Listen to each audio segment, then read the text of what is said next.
Hi, welcome to my presentation about Sir William Petty, aka the most rational man in England.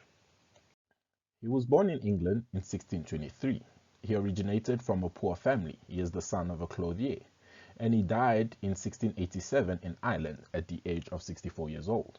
He could speak Latin by 12 and he was very fluent in Greek by the age of 16. He was also very good in math and learned navigation. He was a British economist, scientist, a philosopher, an inventor, and a doctor. He was also a merchant in the 17th century.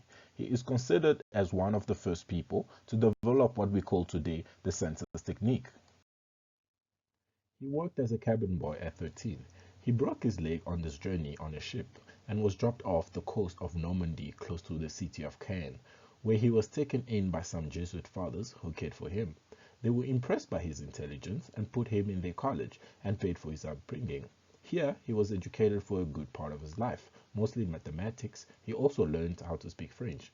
In 1640, he traveled back to England, where he joined the Royal Navy. In 1643, when the civil war between the king and the parliament intensified, he traveled to the Netherlands to join English refugees. Here, he first worked as an optician in Amsterdam, and then he studied anatomy at Leiden. He then traveled to Paris and worked as the private secretary of Thomas Hobbes, and was introduced to many scholars and learned scientific methods and empiricism which he would use in his later economics. In 1648, he went to the University of Oxford to further his studies in medicine, where he became famous for reviving a woman who was hanged for killing her child. He also became the deputy professor of anatomy and soon became the head professor. He was then chosen as the vice principal at Brenos and professor in music at Gresham College. Sir William Petty was considered a mercantile. Petty departs from other writers of the mercantilist age in viewing a nation's wealth as the real resource of the country, rather than in accumulated gold or silver. But like other mercantilists, he was concerned with a powerful state run by a monarch, and consequently the efficient taxation of real wealth. Petty makes his first attempt at estimating the real wealth and income of England, a follow-up on his concern with the taxable base. Petty attempts not to measure the material wealth of the nation only, but also its population wealth. Sir William Petty is best known for political arithmetic.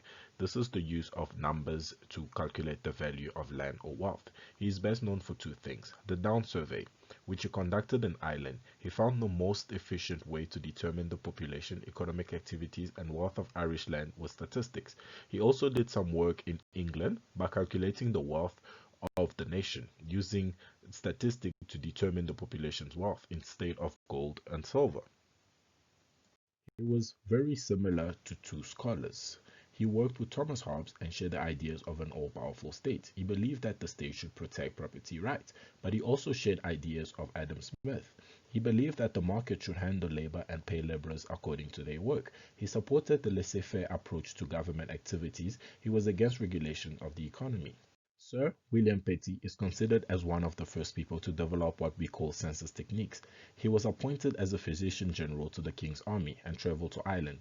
He was given the responsibility to do a statistical survey of the land that was confiscated and given to the King's soldiers in Ireland. This statistical survey was called the Down Survey. It was a study of the people that lived in Ireland and the economic activities they were involved in to determine the value of the land that was conquered. Petty was drawing on his practical experience with nautical charting to complete the task. He used unskilled soldiers to assist him. He had a lot of challenges such as missing data. He solved them using scientific methods. He resided in Ireland for about 7 years during the survey. Petty's Down Survey was to continue serving as the legal reference for land disputes in Ireland well into the 19th century. This work was the foundation to his fortune and fame. After the survey, Petty was then given the enormous task of distributing the forfeited land to the army. His enemies accused him of cheating the army of their land. However, he was never charged for this. He was paid for his work and given a lot of land as reward. He would later retire on these lands. He gained enormous wealth for this work. He also acquired some land from the commission that was meant to distribute the land, and he bought land from soldiers who sold their land back as they did not understand the value of the land as much as he did. Sir William Petty's work in England was to determine the nation's wealth using a different method than the accumulation of gold and silver. This was for better taxing purposes. After his rise to fame, Petty returns to England to solidify his position. Petty attempts not only to measure the material wealth of the nation, but also its population wealth, the so-called monetary value of the productive capacity of the population. This was to focus on labor and tax on labor. Petty measures national income by the expenditure method, which he obtains by calculating the amount spent per person and multiplying that by the estimated number of people. Petty estimates that the population of England was about 6 million, and since the average person spent 4.5 pounds per day on food, housing, clothes, and all other necessity, total expenditure adds to 40 million per annum, which will be the wealth of England. Sir William Petty worked on many things, but he is highly recognized for his efficient methods to determine a country's wealth using statistics. He is important for the history of economic thought because he laid the foundation for economic devices such as GDP as a tool to measure the economic wealth of a country. Statistics South Africa would not exist without his work.